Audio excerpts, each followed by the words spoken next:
How do you motivate a team that says they want to grow, but never takes initiative unless you push them?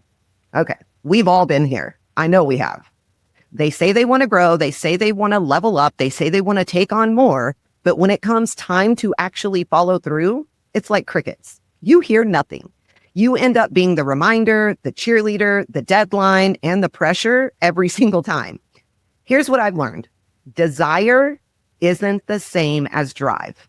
It just isn't.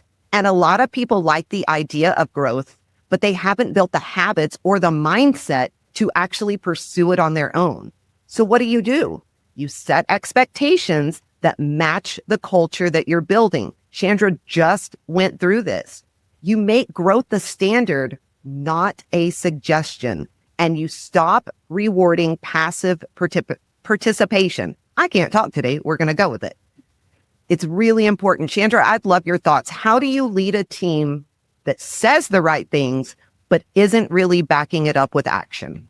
Yeah, I mean, I think it's kind of exactly what you said. That's kind of how we do it, is really making sure that we do have that growth. That's part of our culture. Growing is part of our culture, and there are things we have in place to help you grow. And so if they say they want it and they're motivated, they have to do the things we have in place that help them grow. And it's holding them accountable as well with that consistent, hey, if you're not hitting your numbers for your career path, I mean, it kind of is on them at some point. Like, you shouldn't feel like you have to push them up the hill all the time. They know what they're supposed to do. And, the unfortunate thing is, over time, if you can't finally get them to sort of understand and do the things they need to do to grow, they may not be a good fit for your team, because your culture is about growth. And you can only have people on your team that are aligned with that. And so that also helps kind of weed out the ones that you're going to push up the hill for 10 years that you just don't have the energy and the mindset to do, because it's not worth it in the end, because if they're not going to get behind it, they're not going to ever do it.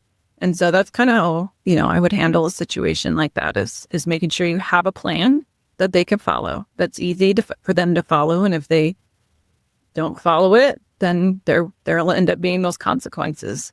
Yeah, one that's easy and one that is attainable, because something that we see quite often is salon owners come to us and they have KPIs and they have benchmarks and they have career growth plans, all of these things.